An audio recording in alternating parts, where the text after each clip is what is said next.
ladies and gentlemen. God damn it!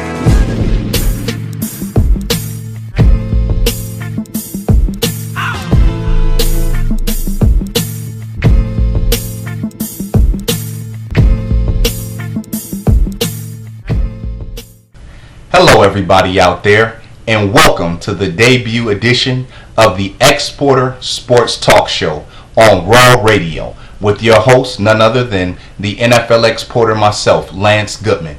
You want to make sure to tune in to Raw Radio each and every Wednesday night from 6 to 7 p.m.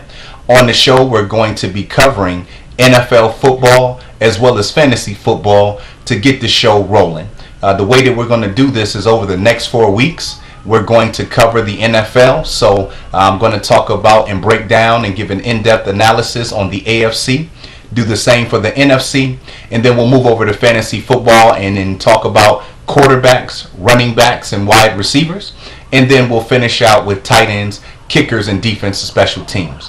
And so if you need expert analysis, if you need in-depth breakdowns on the NFL or fantasy football, I'm certainly the man that you want to talk to, and this is certainly a show that you want to tune in on a weekly basis. I certainly got to give a shout out to my man, Lucien Wall, aka Tech Matrix Sounds, aka Lucky Luciano, aka Lex Diamonds. I appreciate the opportunity, and it's great for Underworld Enterprise and Raw Radio to team up and collab once again for this great product and brand that we're putting out here on the station. So without further ado, let's go ahead and get into it. We'll be right back after this commercial break. Once again, it's the NFL exporter, Lance Goodman, and you're now tuned in to the Exporter Sports Talk Show. We'll be back in a moment.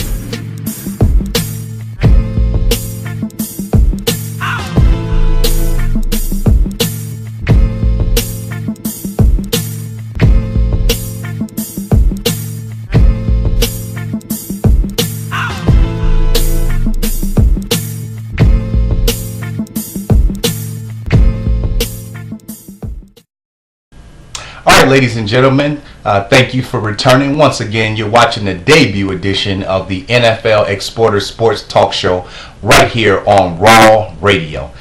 This week, we're going to start by covering the NFC. And so without further ado, let's get into it. And we'll start off with the NFC East. When I take a look at this division, we have the Dallas Cowboys. In regards to the Cowboys, look, I'm going to put it out there right from the beginning. This is certainly a team that should not be considered a contender. Every year when the season starts, people talk about the Dallas Cowboys being a Super Bowl contender. And to be totally honest with you, this Cowboys team should not be counted as a playoff contender, let alone a Super Bowl contender, because they have not won the division in the last 3 years. Over the last 3 years, they haven't had a record any better than 9-7. And in Tony Romo's tenure, since he's taken over as the starting quarterback, this will be his 8th year with the Cowboys, they've only won one playoff game. And so that certainly doesn't spell out to you a team that is a contender. Look, the Cowboys have a great offense. I don't deny that at all. When you look at what they have on the offensive side of the football, they can certainly get it done. Tony Romo is certainly one of the premier passers in the league. He's not up there with the ranks of Peyton Manning and Drew Brees and those guys, but he's certainly in that second tier. Obviously, last year, over 3,500 passing yards, 31 touchdowns, 10 interceptions.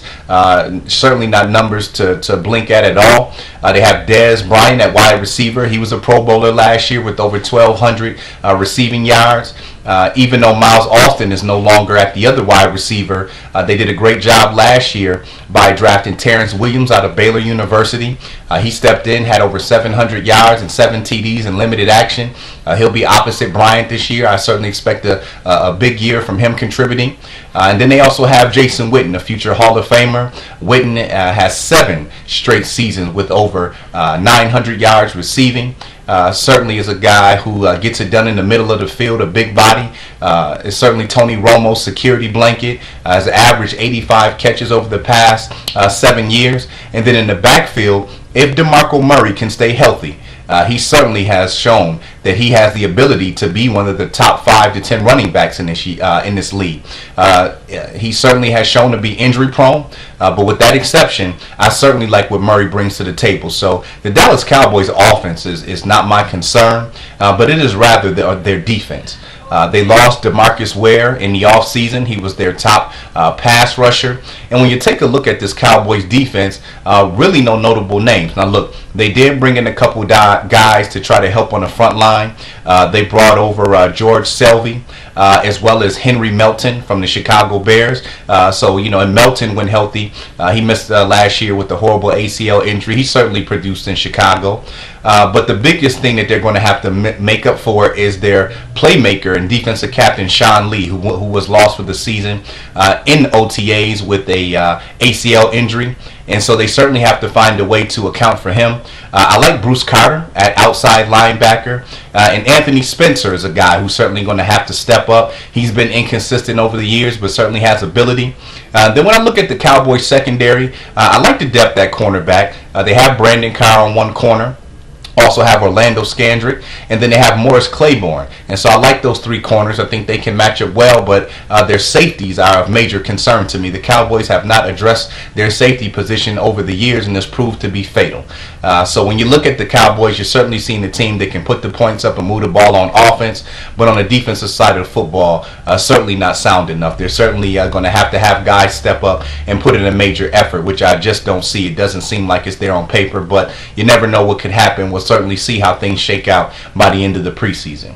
Next in line, we have the New York Giants. This is a team that last year struggled mightily, and that was a surprise. When you looked at the Giants, they had Eli Manning, they had Victor Cruz, they had Hakeem Nicks in the backfield, they had Andre Brown. But things went sour pretty quickly as the Giants offense was hit with the injury bug. Hakeem Nicks missed a lot of games due to injury. Andre Brown wasn't back till about week 10. They lost David Wilson, who was a guy who they were expecting to be a dynamic playmaker. And when you lose that many pieces on offense, it's certainly hard to get the job done. Eli Manning is certainly looking to rebound this year. He had 25 interceptions, which obviously is not going to get the job done. So it was a real disappointing season for the Giants, but it's a new year. This is pretty much a new cast of characters that Eli Manning is going to be working with. Hakeem Nicks is no longer in New York, and so Victor Cruz is returning. He'll obviously be Eli Manning's bread and butter and main passing option. Opposite him, you have Ruben Randall, who certainly had some good games last year. He'll have to step his A game up. And then you have rookie Odell Beckham that they used their first-round draft pick on, and they certainly have big plans for him. Unfortunately, he'll miss a lot of the preseason due to an injury he suffered in OTAs, and so he'll have to certainly catch up to speed, and we were hopefully that he can get out there and be a major contribution. As far as the running back goes, Andre Brown is no longer with the Giants as well. In the offseason, they brought in Rashard Jennings from the Oakland Raiders, and they also drafted Andre Williams from Boston College. Now, Williams was the leading rusher in the NCAA last year. Certainly has a nice bounce to his step. And so even though Jennings has the starting role coming into the season, Williams will certainly have every opportunity to earn that spot and earn major playing time in the preseason. When we look on the defensive side of the football for the Giants, you also see a lot of issues going on there. It's not the most convincing group. Jason Pierre-Paul has fell off. Some due to injury. A couple years ago, he was regarded as one of the top pass rushers in the NFL. He's not even mentioned in that breath anymore. When you look at the linebacking core, John Beeson is in the middle, but he's a little bit older and has lost a step. I like what they did in the secondary. They brought over Dominic Rodgers-Cromartie from the Denver Broncos. They also brought in Walter Thurman from Seattle Seahawks, and you have Prince Amukamara on the other corner. So I certainly like what they have to offer there, and Antrell Rolle is still one of the better safeties in the league, and so this is certainly going to be a season for the Giants where they're going to have to do some makeshift in order to pull things together. Again, this NFC East really doesn't boast any defenses that are imposing, and so I think this is a year for the Giants where I don't see a whole lot of promise. Obviously, Eli Manning and that offense are going to have to play at a high level, and the defense is going to have to step up in a major way. Next, we'll take it out to the Washington Redskins. Now, the Redskins are certainly looking to rebound after a disastrous last year. After being a sensation in his rookie year, quarterback Robert Griffin III suffered an injury at the end of his first season. Got injured really bad again in the playoff game against Seattle, and he just wasn't himself last year. At this point, even ownership kind of admitted to rushing him back last year, but he looks to be 100%, and if he can get back to himself from his rookie year, which he threw 20 TD passes and 5 interceptions, picked up another 815 yards rushing the ball, and that was missing 2 games and being hobbled down the stretch. And so if he can get back to himself, and look, the main thing with RG3 is, and I'm quite sure he's heard it enough. He's learned his lesson with injuries. He just has to be smart when he scrambles and run the football. Pick up as much yardage as you possibly can and slide or dive and get out of bounds. You know, you certainly can't afford to be taking all these hits and end up on the IR again. I certainly am also looking forward to see if Griffin III has regained his accuracy.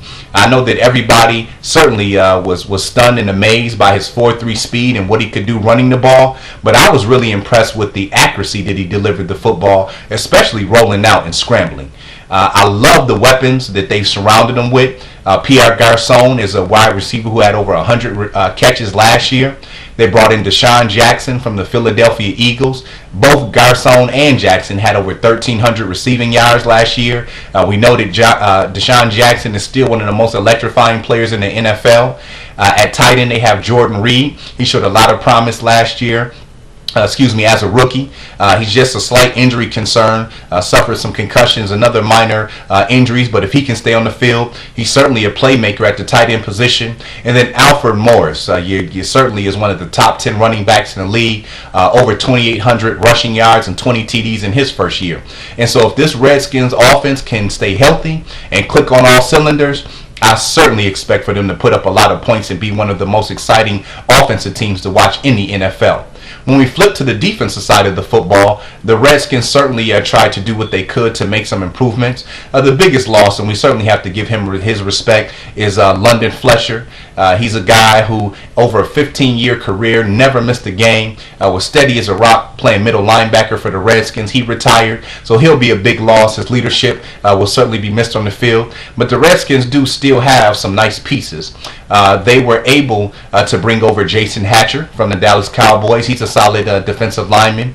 You still have Brian Arakpo and Ryan Kerrigan at outside linebacker. Both guys are pretty tough against the run, but can certainly get after the quarterback. And then when you look at the secondary, you still have D'Angelo Hall, who always finds ways to get interceptions and keep his nose around the football. They were able to bring in Ryan Clark, veteran safety from the Pittsburgh Steelers. And then on the other corner, you have Dave Emerson, a second-year guy who certainly showed some ability to make some things happen in his rookie season. And so this Redskins defense has to step up. They were amongst the worst defenses last year. With a high-powered offense that they have, if the defense can step up and play solid across the board, the Redskins certainly have what it takes to be a playoff team this year. We're going to end the segment out with the Philadelphia Eagles, the team that won the division last year. And on the offensive side of the football, they are absolutely loaded. Nick Foles had an outstanding year. He actually had the third best year ever in NFL history by a quarterback with 27 TD passes and only 2 interceptions. I don't expect him to duplicate those outstanding numbers. I don't think there'll be any quarterback in the league this year who can only throw 2 interceptions, but he's certainly capable. He put the team on his back last year, and he has a plethora of weapons surrounding him, so he's certainly set up for success, and I certainly expect for him to have another big year passing the ball under second-year coach Chip Kelly, who came over from the University of Oregon last year and brought his spread, running gun type offense to the Philadelphia Eagles. When you look at the Eagles' weapons, you can't start off with anywhere else besides Shady McCoy. That's right. LaShawn McCoy is certainly one of the top 3 or 4 running backs in the NFL. Led the NFL in rushing last year with over 1,600 yards. Also is great catching the ball out of the backfield. We know anytime McCoy gets his hand on the ball, he's a threat to take it to the house. They brought in Darren Sproles from the New Orleans Saints. While in New Orleans, over the past 3 seasons, Sproles has averaged 77 catches. He's a guy who can also run the ball, so you figure with McCoy and Sproles, you're certainly going to have some matchup problems against linebackers when these guys come out the backfield to catch the ball. Sproles also brings leadership, excellent depth, and he's a guy who can also help in the special teams area, returning punts and kicks. The tight ends for the Eagles is also a strong suit. You have second-year player Zach Ertz. From what I'm hearing so far in training camp, he's been made the biggest improvements and progressions amongst the wide receivers, and that's got to be exciting because he has excellent size at 6'5", as an excellent red zone target. So I certainly expect for him to be in the mix and making a lot of plays. Then you also have veteran Brent Selleck, who has been inconsistent over the years, but with Nick Foles at quarterback, you've seen his play level out and be a lot more steady. So I like the 2 tight ends. They did lose Deshaun Jackson in the offseason, and so they still have Riley Cooper. Cooper is certainly not the fastest receiver, but runs good routes, has good hands, has a big body at 6'4", and him and quarterback Nick Foles, they find a way to hook up a lot. So I certainly think that connection will still factor in. The enigma in this puzzle is Jeremy Maclin. Maclin will be entering his 5th year from the University of Missouri, has excellent speed in that 4.3 range, is certainly a big-time playmaker, but in his 4 years prior in Philly, has not been able to stay on the football field due to injury. There was no difference last year as he missed the majority of the season with the ACL tear, and so he certainly is an injury concern. We have to watch for that because the Eagles are thin at wide receiver. They certainly have Josh Huff, a second-year player from the University of Oregon, and they also have a rookie. His name is Jordan Matthews from Vanderbilt. And so one of those 2 guys is certainly going to have to step up and make some plays in the passing game if Maclin can't stay healthy. But if Maclin's on the field, he certainly will be asked to step into some large shoes, as Deshaun Jackson had over 1,300 receiving yards last year. When we look on the defensive side of football for the Philadelphia Eagles, this is an area where there's a little concern. On the front end, you have Fletcher Cox. He certainly has matured and is starting to really be a playmaker in the trenches on the front line. Outside linebackers, you have Trent Cole as well as Connor Barwin. Cole is not your prototype outside linebacker. Has been playing defensive end, a 4-3 scheme defensively. So I don't know how he'll do against the run, but I'm quite sure he'll be factoring in. Him and Barwin are very good at rushing the passer from the outside linebacker position. And then you have savvy veteran D'Amico Ryans holding it steady in the middle. When you look at the cornerbacks, you have Kerry Williams, who they brought over from the Baltimore Ravens a couple years ago. He certainly has come in and paid dividends. And then in the secondary, I really like them bringing over Malcolm Jenkins from the New Orleans Saints. He should certainly help that secondary perform. The safeties were a little bit of a concern. You have Nate Allen back there. He's certainly starting to come into his own. And so when I look at this Philadelphia Eagles team, they're certainly in line to repeat as division winners, but it's all about showing improvement. But I certainly think the Eagles' success last year, the playmakers they have on the offensive side of the football, and if the defense can be steady and sturdy as they were last year, this is certainly a team who I think can make a playoff run when it comes playoff time. All right, that'll wrap up our first segment. Once again, you're listening to Raw Radio in the Exporter Sports Show with the NFL Exporter Lance Goodman. When we come back from a quick commercial break, we'll hop over into the NFC West.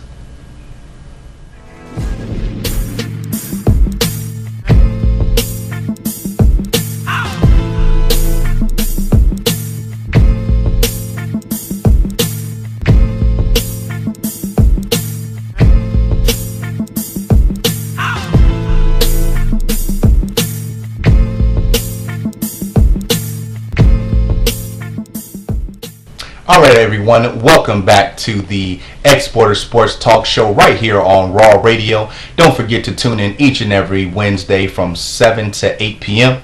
as we'll be talking NFL and fantasy football all season long, and you certainly don't want to miss that. Also, make sure to follow us on Twitter at NFLExporter, that's EXPORTER. We just got through discussing the NFC East. let's go ahead and take it to the NFC West. To start things off, we have the Arizona Cardinals. The Cardinals were 10-6 last year and actually overachievers. Head coach Bruce Arians did an excellent job in his first season. When you look on the offensive side of the football, the Cardinals certainly have some pieces in place to make some noise again. I think the key is going to be veteran quarterback Carson Palmer. Can he limit his turnovers? Palmer still can throw the ball and has some viable passing options at wide receiver, but he certainly has turned into a turnover machine in the latter part of his career. And with those turnovers and mistakes, you certainly can't have a winning ball club. I think if he can just play within themselves and let his playmakers make plays, they certainly have an opportunity to see that 10-6 mark again. But that just goes to show how deep the NFC was, because a 10-6 record was not good enough for a playoff spot. When we look out wide, you certainly can't look any further than future Hall of Famer Larry Fitzgerald. Fitzgerald is still one of the best in the business. I certainly expect for him to have a big year. And the opposite him is wide receiver Michael Floyd. He'll be entering his third year from Notre Dame. Floyd had over 1,000 yards receiving last year. I certainly expect for him to build on that. And so you have two nice weapons at the wide receiver position. And then when we take it to the backfield, we have second-year starter, Andre Ellington, who was from the University of Clemson. I've been hearing nothing but great things coming out of training camp about Ellington. He's a dual threat. He can get it done on the ground, very explosive, had an 80-yard TD run last year, but he also can get it done catching out the backfield. And so he's certainly a player that you want to keep an eye on, certainly could have a breakout year and become one of the rising stars in the NFL. The Cardinals are happy to have back starting guard Jonathan Cooper. Cooper was highly regarded as one of the best offensive linemen coming out of college last year. University of North Carolina unfortunately suffered a horrible ACL injury, so he wasn't even a part of the Cardinals roster last year, but they certainly are expecting him to help bolster the running game and help to protect quarterback Carson Palmer. On the defensive side of the football, this was certainly one of the strong suits for the Cardinals last year. I love their defensive line. You have big Calais Campbell, 6'7", 325 pounds. You have big Dan Williams in the middle. And then you have perennial Pro Bowler Darnell Dockett at the other defensive end. And so these three defensive linemen certainly can stop the run and get after the quarterback, and are one of the main reasons that the Cardinals defense was so tough last year. The linebacker position is a concern of mine. Pro Bowler inside linebacker Darrell Washington, unfortunately, is going to miss the season due to off-the-field issues. This was the second time that he got in trouble with the league, and this time the hammer came down heavy on him. He's certainly a guy who was putting in over 100 tackles, was up towards 10 sacks, and even could drop back into coverage to check tight ends and intercept the ball. With him missing, somebody is going to have to step up for them. They brought in Larry Foote, but he's a veteran. He's kind of on his last wheel. The guy I think they're expecting to step up is second-year inside linebacker Kevin Minter, who they drafted from LSU. Really didn't do too much last year as a rookie. The outside linebackers are veterans. You have Shauna Hennessy, as well as John Abraham, who used to be with the Falcons, as well as the Jets. Neither one of them are prototype outside linebackers as far as dropping into coverage, but they should do a good enough job containing the edge against the run. Both of those guys, especially Abraham's still specialty is in rushing the passer. The other strong suit for the Cardinals, which you got to love, is their secondary. Look, they already had one of the best defensive backs in the game with Patrick Peterson. I love what he can do, 4.3 speed, certainly tough. The only knock on him has been his dedication to the film room and relying on that athletic ability instead of playing a little bit more solid. But he's a young guy. I'm quite sure he can fix those things. But he's definitely one of the top 5 defensive backs in the NFL. Now you couple him with Antonio Cromartie, who they brought over from the New York Jets. Many regard Cromartie as one of the top 10 defensive backs in the NFL. And so now you have 2 lockdown corners. And then when you take it to the safety position, Tyrann Mathieu, the Honey Badger, hopefully he can fully recover from his injury. I heard he's doing really well, springing back in so far in training camp. That'll be interesting to see how he plays the safety position. He was a little bit more accustomed to playing cornerback. But overall, when you look at this Arizona Cardinals team, again, in a very rough and rugged NFC West, but if they can limit turnovers on offense, and this defense can be as stout as it was last year, this is certainly a playoff contending team. Next, we'll take it to the defending champion, Seattle Seahawks. Now, the Seahawks did lose wide receiver Golden Tate to free agency, but Percy Harvin missed the majority of last season due to injury. He's fully healthy this year entering camp, and we all know that Harvin is one of the most exciting and dynamic players in the NFL. And so even though they lost Tate, Harvin is there to make up for that. They still have veteran Doug Baldwin, as well as third-year player Javon Kearse. Kearse scored in the Super Bowl, and I certainly think that he's a guy who has a lot of upside. You certainly want to watch out for him. And then Russell Wilson has already shown just in his 2 years in the NFL that he's one of the elite quarterbacks. Had 26 TD passes with only 9 interceptions. Very smart quarterback. Doesn't make a lot of silly mistakes and turnovers. And when things break down in coverage, he can certainly do a lot of damage with his feet on the ground. The real question here is about Marshawn Lynch. Now, Lynch was very unhappy about his contract coming into this season because a lot of the Seattle Seahawks players got paid very well. Got long-term contract extensions, and rightfully so. Lynch has averaged over 1,300 yards rushing his last 3 seasons, and has been basically the main reason that Seattle's offense has been able to produce without a lot of big weapons in the passing game. He held out a couple of days in training camp, but he is back there now, and so I just wonder if his heart and his motivation is going to be in it. Now, it is his last year with Seattle as far as a contract is concerned, so it could go one or two ways. If he's motivated and hungry and wants to earn a big contract with another team, then he'll certainly come out and continue to put up the big numbers. But again, if he's not motivated, if he's not hungry, if he's just out there playing to earn his check because he'll lose a lot of money if he wasn't there, then there's no telling how this thing may go. Now, I think the guy to watch out here for is second-year player Christian Michael. Michael was drafted last year out of Texas A&M, but due to injury wasn't able to play. If the Seahawks don't plan on keeping Lynch, his playing time may increase a lot because they certainly want to bring him along and have him ready for next year. When we look on the defensive side of football for the Seahawks, they'll certainly be one of the best defenses in the NFL again. We start off with that secondary, the Legion of Boom. They did lose big cornerback Brandon Browner to the New England Patriots, but they're still returning All-Pro Richard Sherman, All-Pro Earl Thomas, and Pro Bowler Cam Chancellor. They still have Walter Thurman at the other cornerback opposite Sherman. And so you certainly expect for them to continue to shut things down and make life extremely difficult on opposing passers. I love the linebacking core. You have KJ Wright and Bobby Wagner. Both those guys are Pro Bowl caliber type players, can defend the run as well as drop back in the pass coverage. And then we'll see how it goes in training camp. I think you're going to see a mixture. You have Bruce Irvin, who was drafted a couple years out of West Virginia. He's more of a pass rusher. Really hasn't shown he can be an all-around outside linebacker up to this point. And then you also have Malcolm Smith, who was the MVP in the Super Bowl. And so he's a guy who certainly has big-time playmaking ability. On the front lines, they do still have Cliff Averill, who can bring the pressure from the outside. And they were able to retain their defensive tackle on the inside as well. And so I certainly like what Seattle is bringing to the table. Without question, that the Seahawks are going to be right there at the end again and contending for that Super Bowl title again, along with that crazy crowd. Got a shout out to 12th man.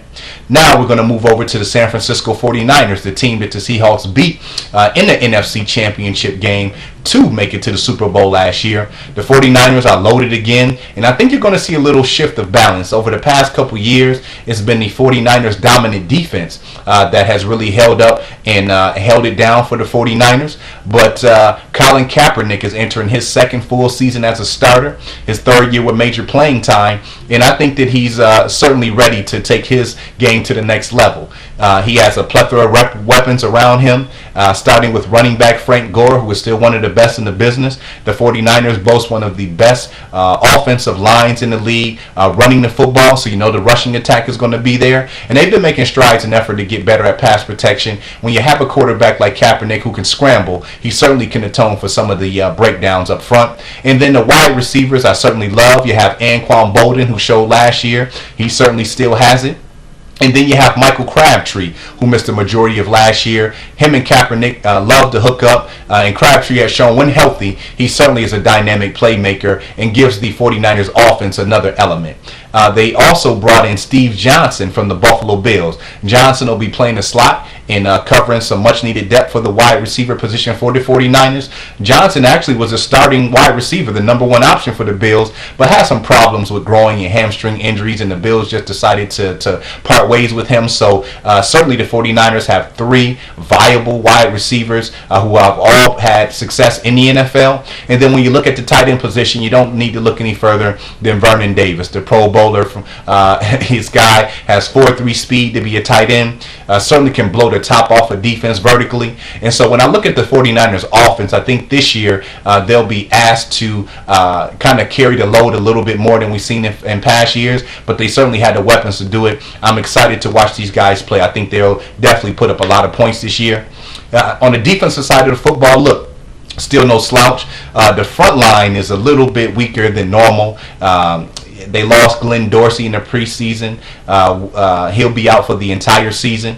But they do still have Justin Smith, one of the toughest players you'll find in the NFL at defensive end. They still have Ian Williams at defensive tackle.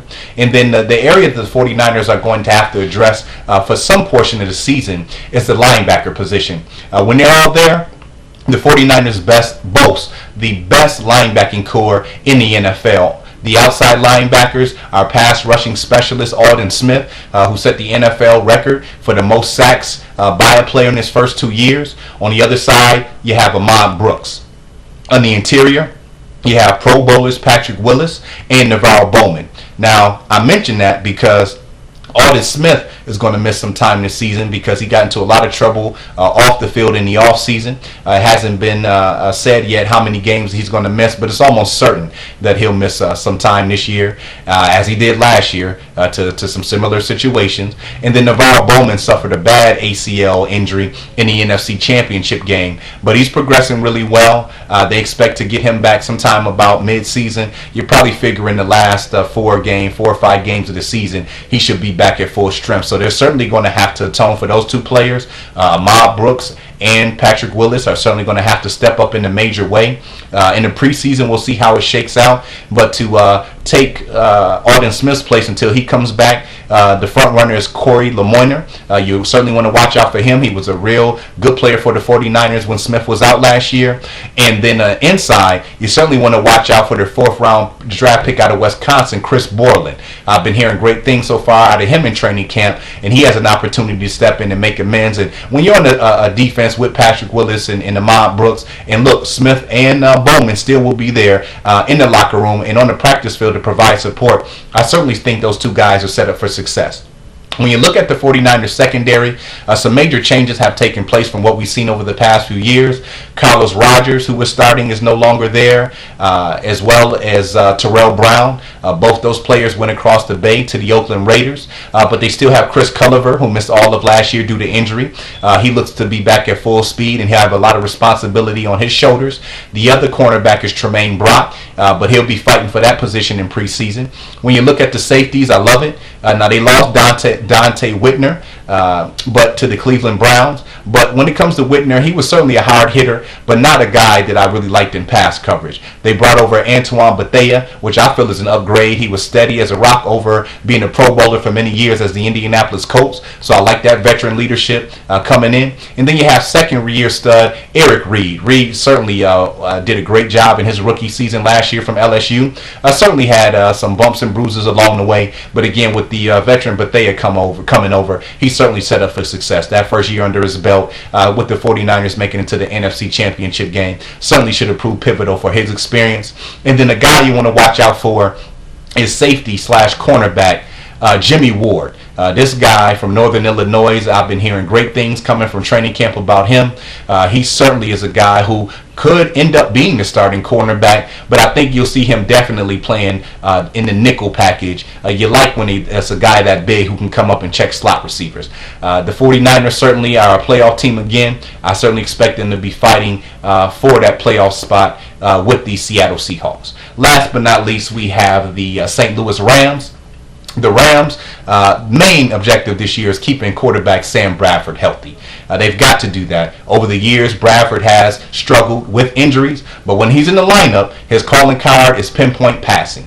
And the problem I have with the Rams is they have not made efforts to bring in a big-time receiver to help this guy out. When you look at the receivers they have on their roster, you're talking about Chris Givens, Brian Quick, Austin Pettis. I'm quite sure you haven't probably heard of these guys, and that's because they haven't done too much in their early NFL career. They did bring Kenny Britt over, the veteran from Tennessee, another guy who struggled with injuries. Possibly he could step up and make plays, but they're certainly going to be banking on second-year electrifying player Tavon Austin to make some things happen. Austin really got off to a slow start last year, but down the stretch certainly turned on the Jets literally and made some huge plays. He's a guy who, if he can get in that slot position, I certainly think with the healthy Sam Bradford, he can have a lot of success, as you've seen Danny Amendola used to do when he was with the Rams. The Rams have an excellent offensive line. You have Pro Bowler Jake Long. They drafted Big Greg Robinson from the University of Auburn. He is a tackle, but they moved him inside the guard to help him with his learning curve. And so that left side is stacked up. You still have veteran Scott Wells. And so I certainly like what the Rams bring to the table from an offensive line standpoint. They even have Roger Saffold as another draft pick who's finally hit his stride, moving inside to the other guard. When you look in the backfield, the Rams finally were able to find a solid running back in Zach Stacy. As a rookie last year, had 973 rush yards and 7 TDs. He certainly is looking to build on that. And then they also went out and drafted Trey Mason from the University of Auburn. If you watch college football, you know that Mason was stellar last year, being one of the leading rushers in college football. And so the Rams certainly have a young crop of running backs with a lot of upside. And they also have a tight end Jamel Cook. You want to look out for him because since the wide receivers for the Rams aren't that good, Cook certainly is a guy who has top end speed. They brought him over from the Titans a couple years ago, and with the healthy Sam Bradford, I think he can be pretty dangerous in the passing game as well. When we flip to the defensive side of the football, this is certainly the strong suit for the Rams and really this whole NFC West division, and that's what makes it so tough. You have 4 top 10 defenses in the Cardinals, Seahawks, 49ers, and the Rams. Look, the Rams are going to bring to the table one of the best front fours in football this year. You already have Pro Bowler Robert Quinn, who led the NFL in sacks last year. Chris Long is another guy who can get after the quarterback at the other defensive end. You had Big Michael Brockers there, defensive tackle, who came in and paid immediate dividends out the University of LSU. And then this year they went out and drafted Big Aaron Donald from the University of Pittsburgh. And so when you look at their front four, this is when these guys get their chemistry and rhythm down, they're going to be very stout against the run and bring a wicked pass rush. I love the linebacking core for the Rams as well. In the middle, you have James Laurinaitis, who is steady as a rock. But the guy you want to watch out for is Alex Ogletree. This young man is a big-time playmaker, sideline to sideline. Always seems to have his nose around the ball, causing fumbles, making interceptions. He's a very young, exciting player, flying around. And then the secondary is really my only area of concern. I like Janoris Jenkins being a lockdown or turning into a lockdown caliber type of corner. But they lost Cortland Finnegan to free agency. And then when you look at their their safeties, this is certainly an area of concern. So they're going to have to tighten up that back end, but they certainly have a tough enough front seven to bring the heat and bring some different packages that I think that secondary can hold its own. So this is definitely one of the best divisions in football, and it certainly has an opportunity. Again, I think the Seahawks, 49ers will be in the playoffs again, and I think the Cardinals will be knocking at the door. The Rams aren't quite there yet because they don't have the offensive firepower, but defensively they're certainly going to make things tough on every opponent that they face. All right, that wraps up this segment. Once again, it's the NFL Exporter. You're listening to Raw Radio, the Exporter Sports Talk Show. When we return, we'll take it over to the NFC North. We'll be back in a moment.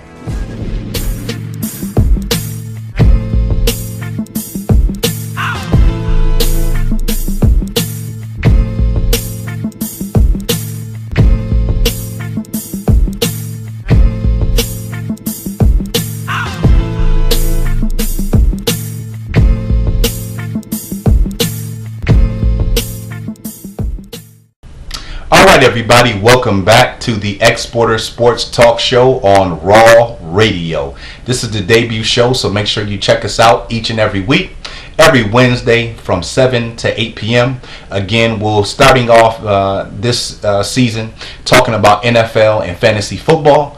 So without further ado, let's go ahead and hop over to the NFC North. We'll start things off with the Chicago Bears. The Bears came up one game short of missing the playoffs last year, losing to the Green Bay Packers in the season finale. The Bears are coming back fully loaded. We'll start on the offensive side of the football, where they basically have perennial Pro Bowlers at all their skill positions. That'll start off with arguably the best wide receiver tandem in the league. You have Pro Bowlers Brandon Marshall as well as Alshon Jeffries. Marshall's 6'4", Jeffries 6'5". These guys are a handful to cover, especially in the red zone. Marshall just completed another 1,000-year season, double-digit TDs. Jeffries was one of the leading yardage guys as far as from a reception standpoint last year. And so they're coming in this year highly motivated, and they're going to be very tough to defend. When you look in the backfield, you have Matt Forte. That's right, Matt Forte is one of the best all-around running backs in the league. Was only second in all-purpose yards last year to LaShawn McCoy of the Philadelphia Eagles. Had over 1,300 rushing yards. Can get it done in the air as well. I really love Forte and his versatility. And then they have Martellus Bennett at tight end, a very underrated tight end, but has over 700 yards receiving last year and 7 TD catches. And I think all of this is attributed to the Bears were finally able to make some good draft picks and have some guys come around, mold them in their system. So they finally have a pretty good offensive line in front of them to help protect Jay Cutler. And Cutler is another guy I talked about earlier, Carson Palmer. Look, Cutler's a guy who can certainly make all the throws, has a cannon for an arm, but because of those skills, sometimes he can get carried away and just try to do too much and force some balls in there. So I think if Cutler just gets the balls in the hands of his great playmakers around him, they'll take care of everything for him. But I certainly think he's in line to have a big year. I think he may catch some people by surprise. If he can keep the turnovers down, this Bears offense is pretty much going to be unstoppable because they certainly have the pieces in place. Last year, Marshall and Jeffrey at the wide receivers combined for over 2,500 yards of receiving, and again Forte had over 1,900 all-purpose. So when you're looking at three players, you're getting like 4,500 yards, and then you add in the tight end, you're up over 5,000. So this is certainly one of the offenses that's going to be one of the most explosive in the NFL this year, without question. When we look on the defensive side of the football, surprisingly last year, this was an area where the Bears struggled. Over the past years, we got accustomed to seeing Brian Urlacher, Lance Briggs, big guys up front like Henry Melton, Julius Peppers, but they got ravaged by injuries. Urlacher decided to retire, couldn't work out his contract situation. Henry Melton was injured. It just seemed like player after player kept dropping on that front line. You know, Big Tank Williams is another guy who got injured. So it just seemed like player after player kept getting injured last year for Chicago, and they end up being one of the worst, actually coming in 31st, second to last as far as rush defense is concerned. And so that was certainly something we were unaccustomed to seeing, and made them vulnerable. But with that being said, they certainly made some moves in the offseason to shore that defensive line up. They brought over Lamar Houston.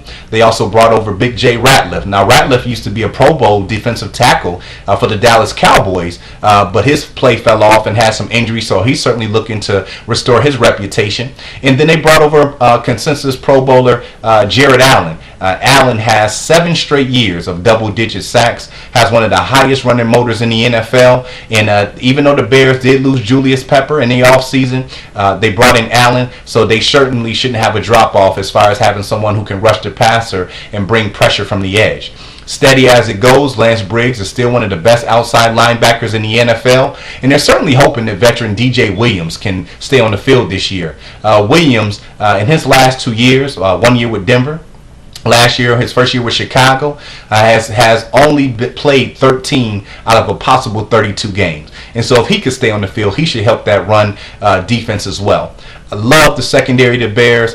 Peanut Tillman, that's Charles Tillman, and Tim Jennings. Both are Pro Bowl caliber defensive backs, and so you certainly love having two guys who can match up and lock down opposing teams' wide receivers. And then the back end is a little shaky, but I like them bringing over safety Adrian Wilson. Now, right now on the depth chart, Wilson is not expected to start, but I'm quite sure he's going to give the safeties ahead of him a push. And if nothing else, he brings some excellent depth and can certainly bring leadership to the locker room. This Bears team certainly is in place to be a playoff contender this year. Next in line, we have the Detroit Lions. On the offensive side of the football, look, Matt Stafford has enough weapons around him, and it may be a common theme that you hear me saying all year long, and you heard me say regarding a couple quarterbacks this year, but it's just the truth. Stafford is one of the premier passers in the league. Look, the guy has averaged almost 5,000 yards passing over the last 3 years, but it's the turnovers and the interceptions and the silly mistakes that have killed Stafford and his Detroit Lions team over and over again. And to be totally honest, in the prior 2 seasons, coming into last year, a lot of the blame was going to the Detroit Lions defense. But you know what? Last year, the Lions defense stepped up, and we had to point the fingers at the Lions offense for just not being able to come through. You know, fumbling the ball, just making a lot of mistakes at the most crucial times. Stafford, though, with that being said, they have new coach Jim Caldwell. I certainly think Caldwell's a guy who can bring that locker room together. If you remember Caldwell, he was the coach of the Indianapolis Colts the year they went to the Super Bowl and lost to the New Orleans Saints. And then when Peyton Manning was hurt, obviously the Colts struggled, and they decided to let Caldwell unfairly go after a second year. I mean, what team can survive without Peyton Manning at quarterback? Needless to say, I'm happy to see Caldwell with another head coach job. I think he's the right man for the job. I think the coaching was a big issue for Detroit. Jim Schwartz just didn't seem to have the type of leadership and really have a hold on that team to get them to cut down on the mistakes. But I think Caldwell's a guy who's certainly respected. When you look on Detroit's offense, you know we got to start with Megatron, Big Calvin Johnson, the all-pro wide receiver. He's still the best wide receiver, was voted this year the second best player in the NFL by the other players in the NFL. So I certainly think what he brings to the table. Just a dynamic playmaker. He can do it all. He's certainly going to have another big year. I certainly like what Detroit did by bringing in Golden Tate. Tate was pretty much the main option for Seattle last year, where he won the Super Bowl. I think he's a guy who certainly can take a little bit of pressure off of Calvin Johnson, just in regards to, Johnson gets all the attention. And so with Golden Tate over there opposite, he's certainly a well-rounded wide receiver with some nice playmaking ability after he catches the ball running. They still have some nice depth. You have Ryan Broyles, who'll be playing in a slot. They also have a tall receiver in Chris Durham. And then they have a lot of depth at the tight end position. You have Brandon Pettigrew. You have Joseph Fourier, who ended up being a big red zone target for him last year. And then they went out and drafted Eric Ebron with their first overall pick. Now, Ebron is a hybrid player. I think they brought him in to eventually replace Pettigrew. And so you certainly want to watch out for him. He's a rookie, has excellent speed, big-time agility and versatility. And so he's another guy that you want to watch for in the passing game and could end up being one of the better rookies this year. In the backfield, I love the combination they have. You have Reggie Bush. Bush certainly put on last year, certainly battled a couple injuries, but when healthy, Bush has certainly shown that he's explosive and a very nifty runner, had over 1,000 yards rushing. And then the backup Bush, you have Joyke Bell, excellent change of pace back, is an excellent receiver out of the backfield, run the ball effectively as well. So when you look at this Detroit Lions offense, certainly going to be very exciting to watch this year. If they can clean up their mistakes, this is going to be a very, very high-powered offense. When we look on the defensive side of the football, I love what Detroit brings to the table in the trenches as well. And Ndamukong Suh is certainly one of the best defensive tackles in the NFL. Nick Fairley will be entering his 3rd year. He certainly showed last year when he was fully healthy that him and Suh can team up to be one of the best defensive tackle tandems in the league. And then 2nd-year player Ansai certainly had a nice rookie season. I certainly think that he's a guy who can bring a lot of pressure to replace Cliff Averill, who went to Seattle last year. That's what they brought him in to do. I think with a year under his belt, and if he can have the same work ethic, I'm quite sure Suh and Fairley are pushing him. I certainly like what Detroit is bringing to the table up front. As far as the linebackers concerned, DeAndre Levy is one of the best outside linebackers in the NFL. And then they still have Steven Tulloch, who's as stiff as a rock in the middle. The big concern for me with this Detroit Lions team is their secondary.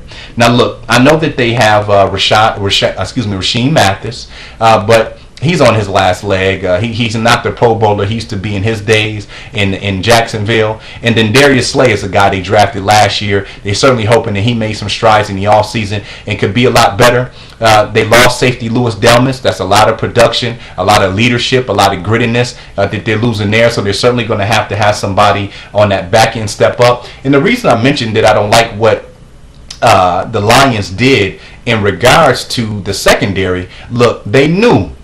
Detroit has known that the secondary has been the one major issue that they've had over the last couple years, and they've done nothing to address it.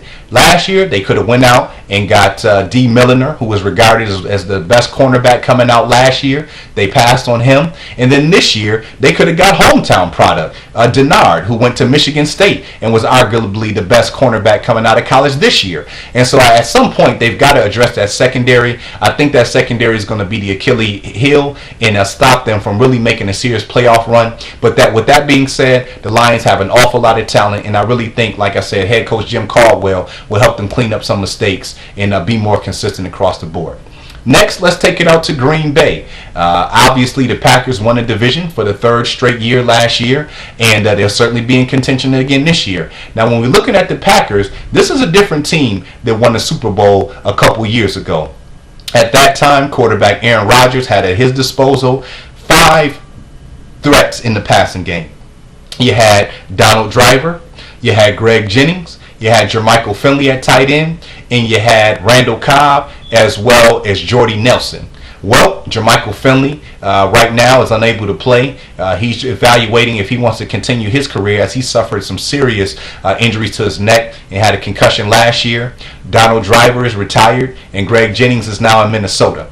And so there's a different dynamic. Without question, Rodgers is one of the best quarterbacks, if not the best quarterback in the NFL. Aside from his accurate pinpoint passing, he's able to scramble and throw the ball on the run like no other quarterback in the NFL. And he still has Jordy Nelson and Randall Cobb, and so two, big-time receivers there. Cobb missed a lot of last year due to injury, but when he's healthy, as we've seen him catch the game-clinching touchdown to send Green Bay to the playoffs last year, he's definitely a big-time threat. And then I like second-year guy Jared Boykin, who certainly came in last year in Cobb's absence and paid immediate dividends. So Rodgers certainly has 3 viable options in the passing game. You're certainly looking at Andrew Kroll stepping in at tight end. He's certainly not Jermichael Finley, but when you have a guy like Aaron Rodgers who can deliver the ball through any window, at any angle, at any time, all you have to do is get open and get a step on your man. The shift also has occurred in the Green Bay backfield. Green Bay used to pass the ball a lot, obviously with those 5 receiving options and how great Rodgers is. But second-year running back Eddie Lacy has definitely balanced that offense out a lot more.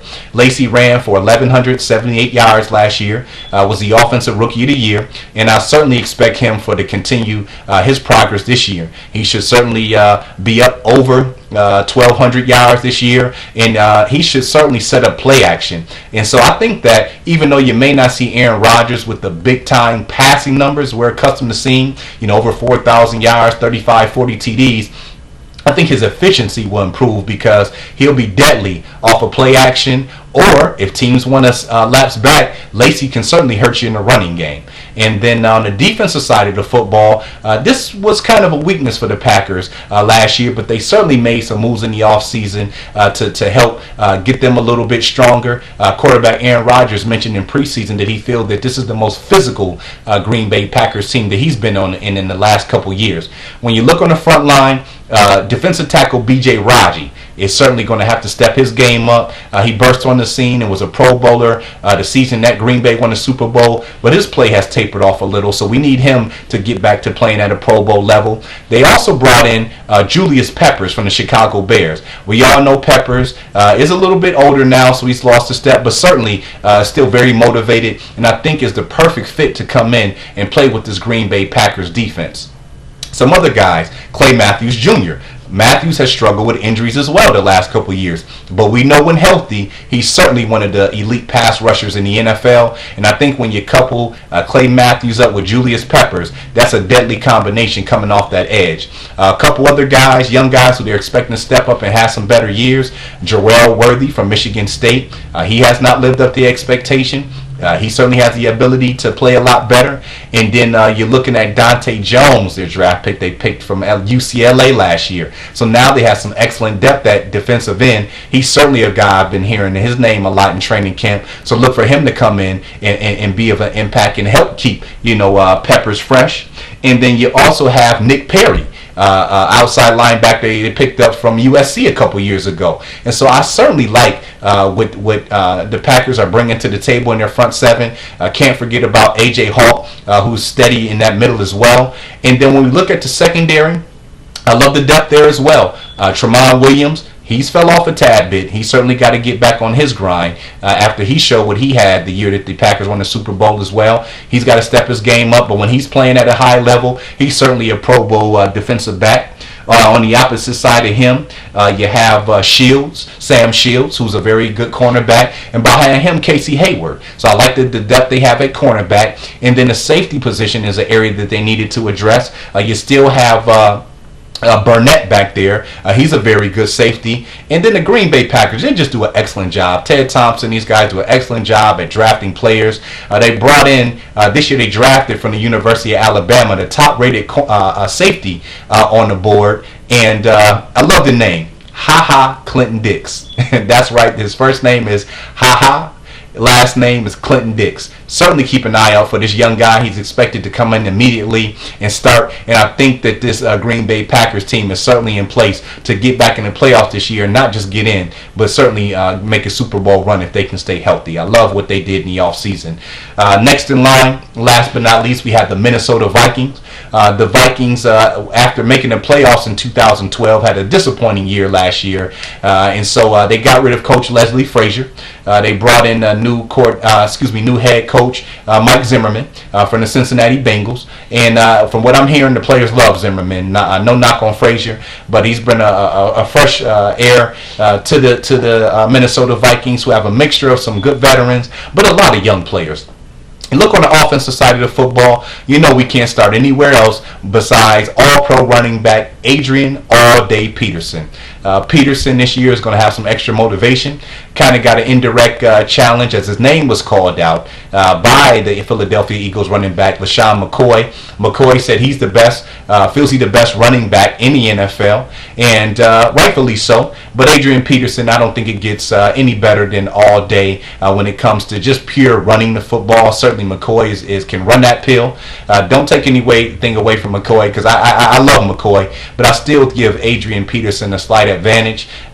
So look out for him to have another monster year. We all know AP, 1,000 yards, he can get that in his sleep. Certainly he'll be up towards 1,500 yards as he usually is. And so another great year for Adrian Peterson for the Minnesota Vikings, the top running back in the NFL. This is where we talk about youth being for the Minnesota Vikings at their skill position. Now, they went out and drafted Teddy Bridgewater. Now, coming into last season, Teddy Bridgewater was slated to be the #1 overall pick in the NFL and was rated as the top quarterback in college football. Well, by the time the scouting combine was over, you heard a lot of different opinions, and Bridgewater took a slide, but fell into a perfect situation, in my opinion. Now, he's going to be fighting for a starting job against veteran Matt Castle. He'll also be fighting against Christian Ponder, but I truly believe it's going to come down to Castle and Bridgewater. And from what I'm hearing right now, Bridgewater has an excellent chance at starting. They certainly like what they've seen from him so far in training camp, but obviously what he does on the field in preseason will certainly dictate that. The weapons that he'll have to choose from, or Castle on the outside. You have Greg Jennings, the veteran from the Green Bay Packers. I still think Jennings has some life left in him. Certainly may not have that explosion that he used to have to get downfield behind defenders, but certainly is a great route runner, has great hands, and he's just a really solid player. I really like Greg Jennings. And then second-year player Cordell Patterson. This is the guy that you want to watch out for. Patterson has already made waves in training camp. From everything I'm hearing from other, the media and other NFL experts, this guy is set to explode this season. The only issue is getting him the ball. And so whoever the quarterback is, they certainly want to get the ball in his hands, but he's one of the most explosive young players in the NFL. Not only is he a good wide receiver, ran 2 kickoff returns back last year, he's a guy, when he gets his hands on the ball, anything can happen at any time. So I certainly like that. And then for some nice depth in the third receiver, you have Jerome Simpson, who came over from the Cincinnati Bengals last year. He's certainly a guy who can make some plays as well. And so I like what they have to offer at wide receiver if the quarterback can deliver them the ball, because you know that the defense is going to be stacking the box, watching out for Adrian Peterson. And then Kyle Rudolph is a really underrated tight end, has excellent size at 6'6", missed a lot of time due to injury last year. And that certainly hurt the Vikings as well. But when healthy, he can certainly stretch the field and is a big-time threat in the red zone. Had 9 TD receptions in 2012. I'm quite sure he's looking to get back on track. If he can stay healthy, I certainly think that the Vikings have enough going on offense that they can be a very good team. The defensive side of the football, that's where the areas of concern come in. Look, they lost Jared Allen.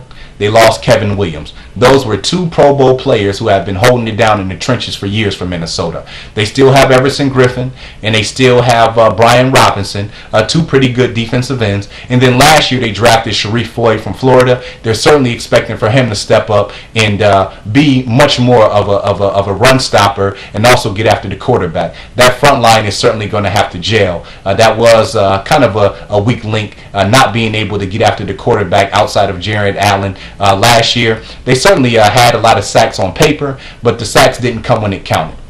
I like the linebackers as well. Chad Greenway is always a guy who's right there in the Pro Bowl hunt. And then they drafted Anthony Barr. Now, I know coming into this year's draft, Khalil Mack, and rightfully so, the outside linebacker from the University of Buffalo, was getting all the headlines and acclaim. But Anthony Barr is a guy I've seen firsthand being out here on the West Coast going to UCLA. And let me tell you, this guy is very, very talented. Don't be surprised to see him blossom and be in the running for a possible Rookie of the Year. I'm hearing right now that he could possibly start. If that's the case, he's good against the run, but when it comes time to rush the passer, he certainly has elite pass rushing skills.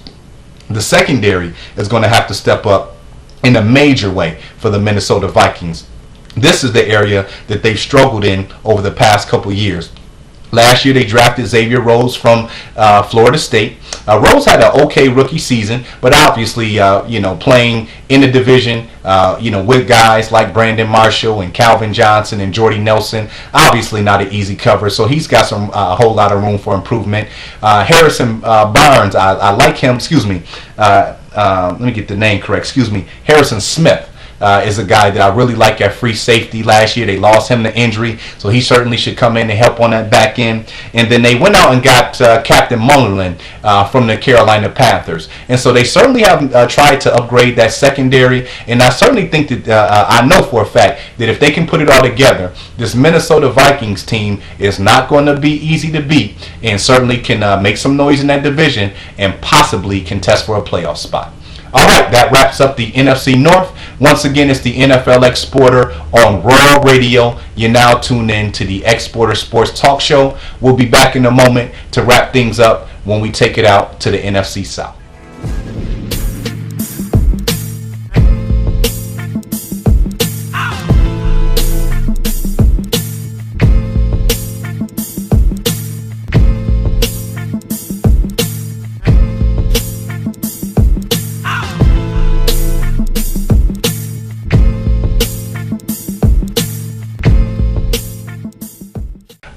And welcome everybody back to the Exporter Sports Talk Show. I'm your host, Lance Goodman, the NFL Exporter, and you're now listening to the show on Raw Radio. Let's go ahead and wrap the show up by taking it out to the NFC South. We're going to start off with the Atlanta Falcons, who had the ceiling fall through for them last year.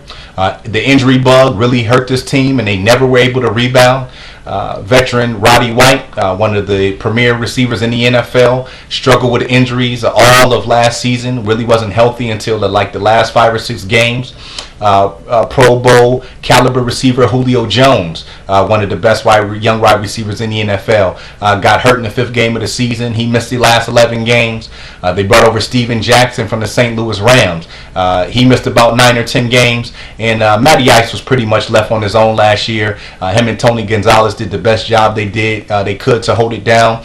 And look, this will tell you how good Matt Ryan is, though. In the off season, in the season for him that he didn't fare too well, he still threw for over 4,500 yards with 26 TD passes and 17 interceptions. And so when we look at what Atlanta's bringing to the table this year on offense, the key is certainly health. Look, they don't have a lot of depth at wide receiver, okay? And Hall of Famer, we got to shout him out, Hall of Fame bound tight end Tony Gonzalez retired. And he certainly was a guy who was catching 80 balls a year, and defenses had to concentrate on him in the middle of the field.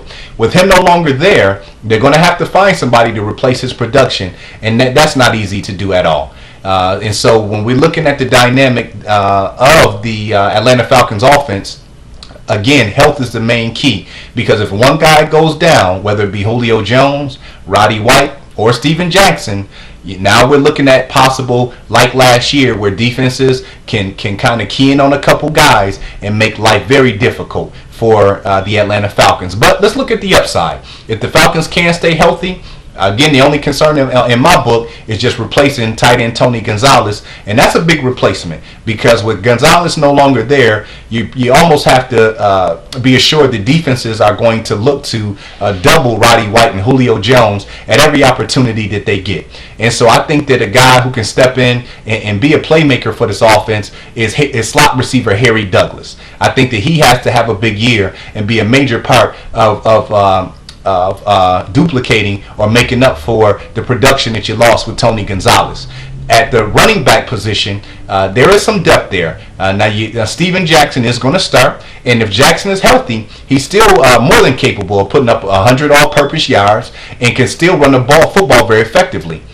Behind them, they have Jacquizz Rodgers, who's certainly shown what he's capable of anytime that Steven Jackson is out the lineup. And then they went out and drafted rookie Devonta Freeman from Florida State. And so I certainly am hearing good things about Freeman in preseason. I don't know how much time he's going to get, but we'll certainly get a chance to see a lot of him in the preseason, now, as I'm sure Atlanta is going to be trying to rest Steven Jackson as much as possible and get him ready for the long haul. As I mentioned the receivers, Julio Jones and Roddy White, along with Brandon Marshall and Alshon Jeffrey, are regarded as the best wide receiver tandem in the NFL. And again, if these guys can stay healthy, they're certainly going to put up the numbers and do a lot of damage. We all are excited and happy to see Julio Jones back. He's certainly one of the most talented receivers in the NFL. Has just struggled with injuries in 2 out of his first 3 years in the NFL. And so if he can get in a full 16 games, I'm definitely looking forward to the excitement and the numbers that he can put up. And Matty Ice, again, is certainly one of the best quarterbacks in the league. Like I said, on the off year,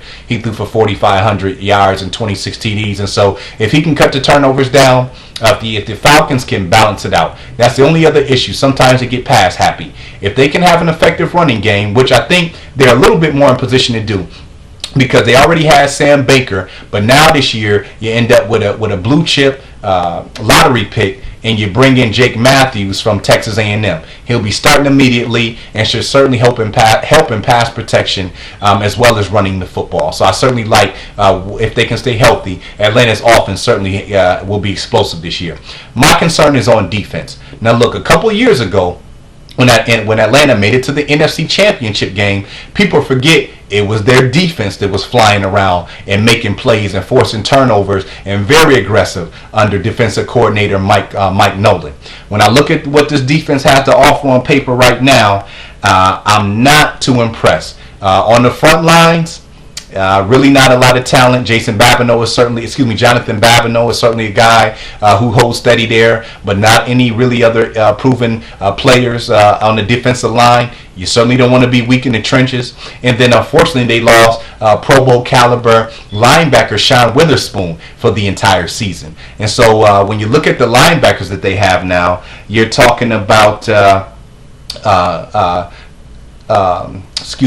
Croy Bierman, who he's a solid player, but certainly is not a guy that I consider a prototype outside linebacker, as well as O.C. Umenyiora. We all know Umenyiora from his 2 Super Bowl runs with the New York Giants, but he's a defensive end. He's not an outside linebacker, so it's going to be interesting to see how these two veterans try to make that transition. Both can still get after the quarterback, but I just, even right now, defensive coordinator Mike Nolan said he's not too happy what he's seen out of his linebackers, and if you're not strong in your front seven, I mean, it just spells disaster. So I am certainly concerned, and that front seven for Atlanta is going to have to gel, or they could be in a lot of trouble because the teams in the NFC are nasty, and they certainly have some teams within their division who are good as well. And then when I look at the secondary, they're going to have their second-year players, Alfred and Trufant, step up. They drafted both of these guys last year in the draft, and so it's only their second year. You obviously expect the learning curve to continue,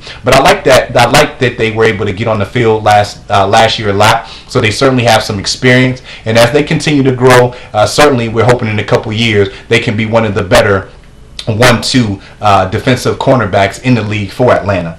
When you look at the safety position, William Moore is certainly a mainstay, but I certainly think that this Atlanta defense is not in line to be successful, and so we'll see how it shakes out, but this offense certainly is going to have to carry the load and put up a lot of points to make up for a defense that doesn't look like it's going to be too stout this year. After that, we had the Tampa Bay Buccaneers, another team looking to rebound. The Buccaneers certainly have the pieces in place on offense, but it has to all come together. They brought over Josh McCown from the Chicago Bears. McCown certainly put on a show in the 5 starts that he had last year when quarterback Jay Cutler was missing, and that's ultimately what bumped up his value and allowed for him to get over to Tampa Bay. Along with McCown, they have Doug Martin, who is certainly looking to rebound. Martin had over 1,300 yards rushing in his rookie campaign, but last year got off to a slow start, only averaging 3 yards a game. Only reached the end zone one time, suffered a collarbone shoulder injury, and missed about the entire season after Game 5. He's certainly looking to get back to form, and he needs to, because he was a big part of the Bucs being successful on offense, and I certainly think he's capable. But what happened last year, when he got hurt, the Buccaneers were able to see that they had some hidden gems. Rookie last year, he'll be in the second year this year, Mike James came in and was very effective. He ran for 159 yards against the Seattle Seahawks, and you don't do that against Seattle, and he did that at Seattle. And then when he went down with an injury, speedster, reminds me a lot of Darren Sproles. Bobby Rainey is a third-year guy from Western Kentucky who is a great change of pace back and shows some true explosion. So I think this year Tampa Bay, from a running back standpoint, is in a much better position because they know what they have to offer, and I certainly expect them to use all of those running backs. Exactly how much, I'm not sure. I know that Doug Martin certainly wants to get back in there and show that he's one of the best young running backs in the NFL. When we look at the wide receiver position, Vincent Jackson is certainly a Pro Bowler. He's continued to excel year after year ever since coming to Tampa Bay. He's done nothing but put the big numbers up, and I expect him to do that again this year. For the most part, he was kind of the only threat. The Bucs did have Mike Williams, who certainly was a quality receiver. I'm not going to knock what Williams did opposite of Vincent Jackson, but he's going to Buffalo now, and the Bucs drafted big Mike Williams, 6'5", Mike Evans, big 6'5" receiver out of Texas A&M. So when you got 2 6'5" receiving targets, and McCown is used to playing with targets like that because those were his targets in Chicago. Now, if the running game can prosper, if McCown continue to play at the level that he did in Tampa Bay, with the tight ends that they have, Timothy Wright, a second-year guy, certainly had an excellent rookie campaign last year.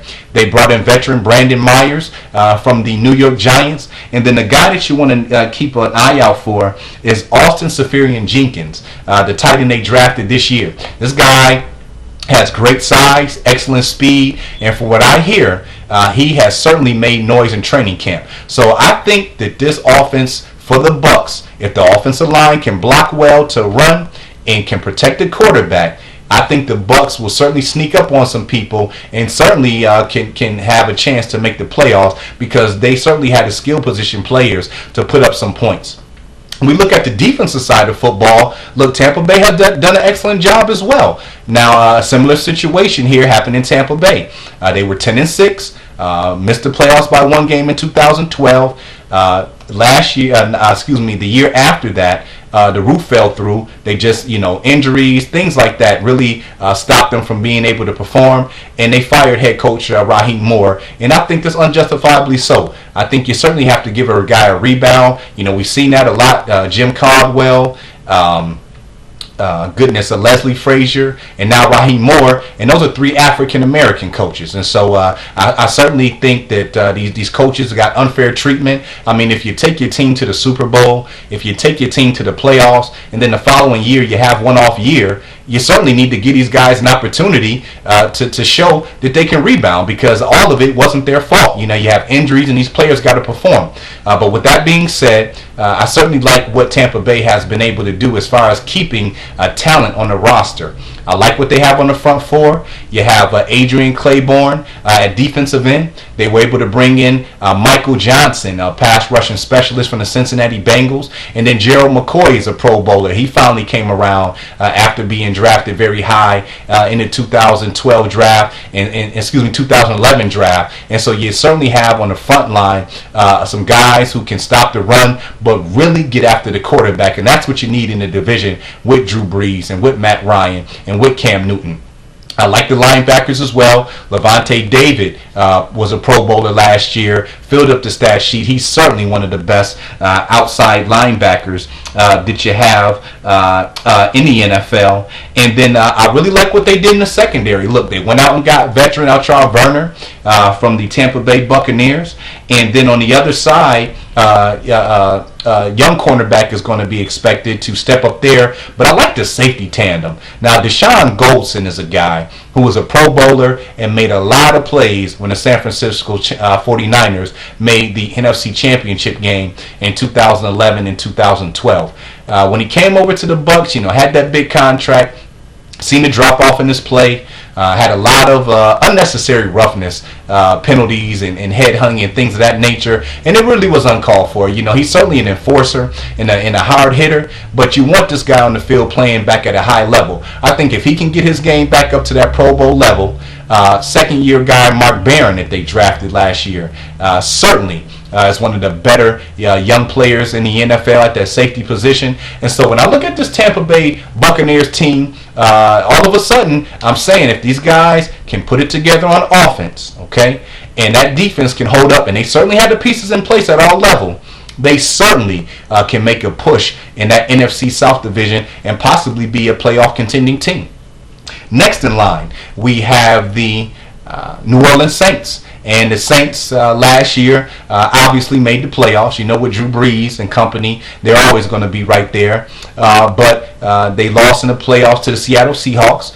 Coming back this year for the New Orleans Saints, you certainly have Drew Brees, obviously one of the best passers in the NFL. He certainly is a future Hall of Famer. There's no question that the Saints will continue to be one of the top scoring offenses in the league. When you look at the wide receivers they had, they lost a couple players. They did lose slot receiver Lance Moore. They did also lose a longtime guy, Devery Henderson. But they still have Marcus Colston, who, when healthy, is one of the better wide receivers in the NFL. And they still have Robert Meacham. But the guy that they drafted last year from University of Oklahoma, Kenny Stills, now is going to be in the starting lineup. And he had an excellent rookie campaign. Certainly showed his ability to go deep. So Breeze will be hooking up with him. And then rookie Brandon Cooks from the University of Oregon is a guy who I am hearing nothing but spectacular things from him. They lost Darren Sproles as well. Sproles, again, was a running back who caused all type of nightmares out of the backfield and in the slot and running the football. Again, averaged 77 catches a year in his 3-year stint in New Orleans. And so Cooks is certainly going to be asked to step in and be in a similar role. He is a wide receiver, but I know they're just going to try to get him the ball as much as they possibly can. And again, he's certainly a rookie you want to keep your eye out for. You know what Drew Brees' precision passing. This guy has top end speed and certainly should step in and be a viable weapon for the Saints. And then, of course, Mr. Jimmy Graham.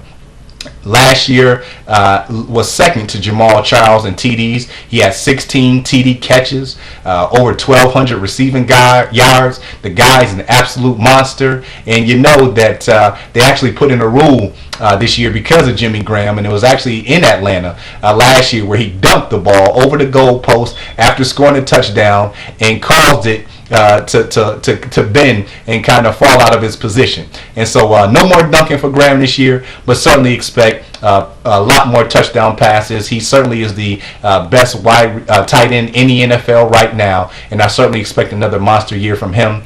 At the running back position, you still have Pierre Thomas as well as Mark Ingram.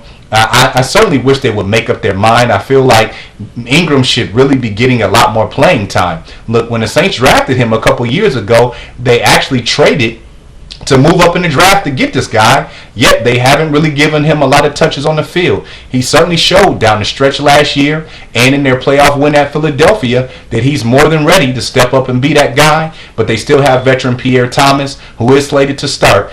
So both guys are very capable, and I think Thomas will start off the season, but I think as the season progresses, Ingram will be your guy. Either way it goes, this Saints offense will continue to hit on all cylinders. Certainly expect them to be one of the most exciting, high-scoring offenses in the NFL again this year. The defensive side of the football, the Saints have certainly made some strides over the years as well. They have Cameron Jordan, stepped up a Pro Bowler. He's certainly one of the best defensive ends in the league. And then when you look at the linebackers that they have, they still have Curtis Lofton. And so there's certainly Rob Ryan is the defensive coordinator. This is his second year. He said that he's going to have some real exotic packages overall, not only in blitz situations. And I certainly think that he'll be able to put guys in the right place, be very aggressive, and make some plays. The Saints also in the offseason went out and got veteran Champ Bailey. We all know that Bailey has lost a step, but he's certainly very instinctive, can certainly still cover, and outside of speed, he's still the full package. The other defensive back is,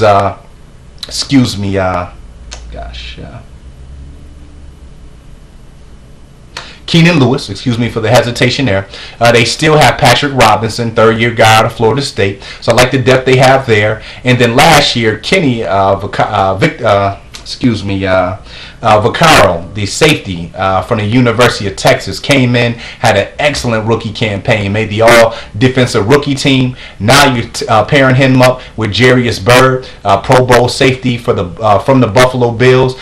He got caught with a hamstring injury in preseason, but he should be good to go. They certainly should team up to make one of the best safety tandems in the NFL. And so, again, with New Orleans, as long as that front seven is in place on defense, I certainly expect the Saints to win this division and certainly be right there to make a strong playoff push. The NFC is certainly loaded this year, and it is certainly going to be exciting when it comes playoff time. Last but not least, we have the Carolina Panthers, and after winning the division last year, things don't look too well for the Panthers as far as the offensive side of the football goes. Now, they have a completely new set of wide receiver core, okay? Steve Smith is no longer there. He's now gone to Baltimore.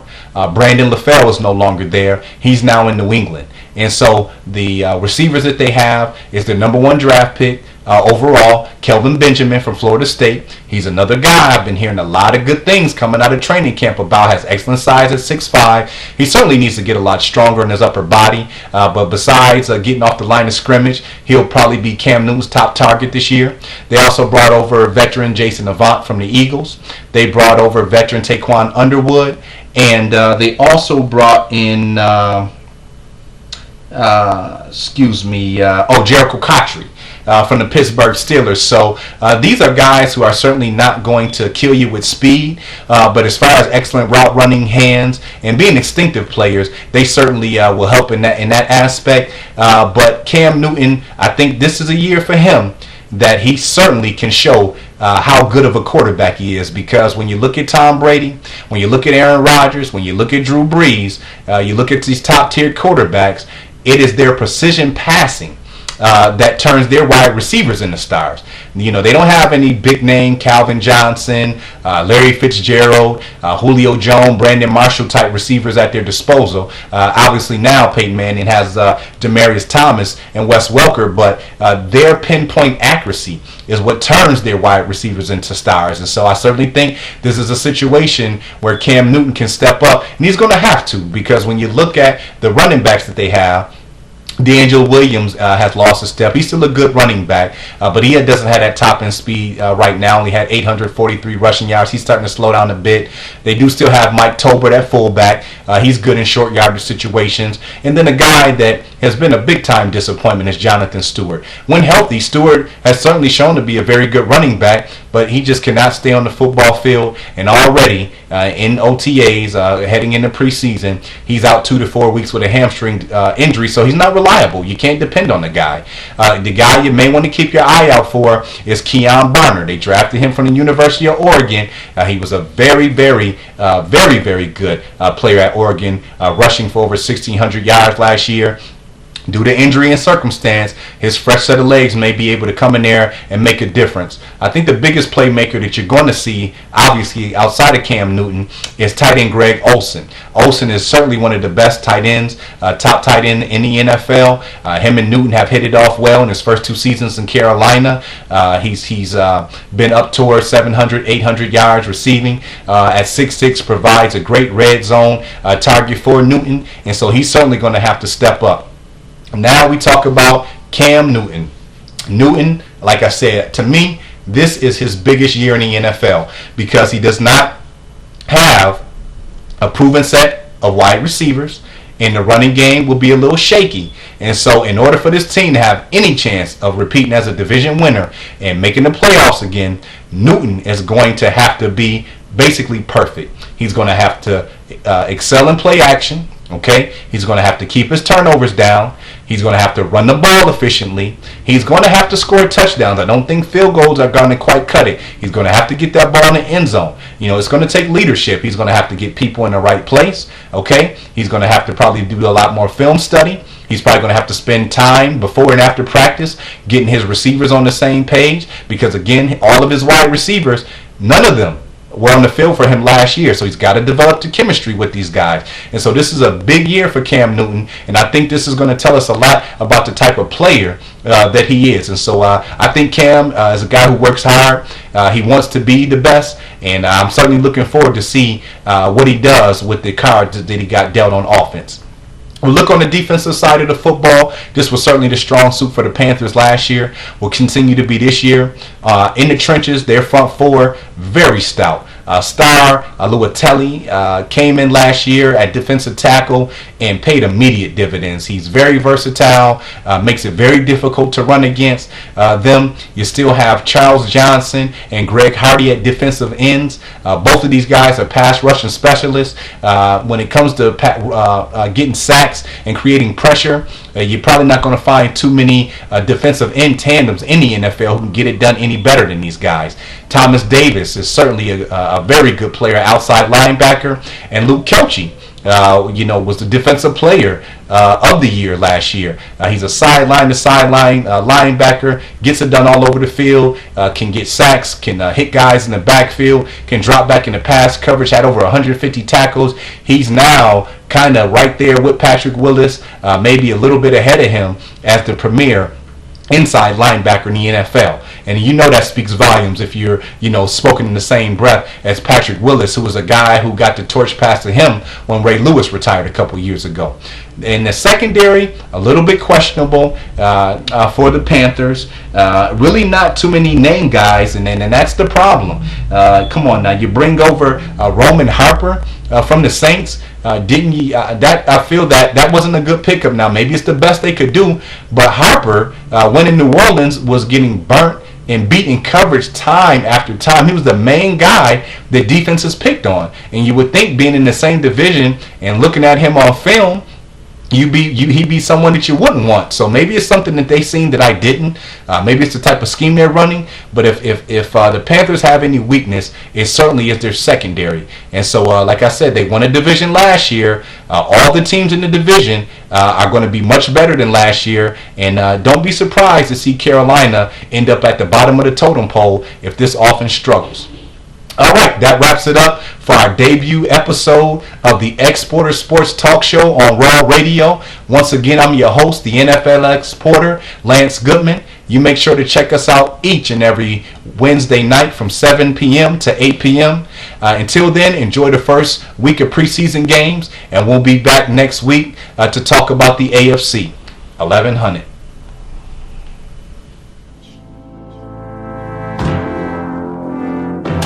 Ladies and gentlemen.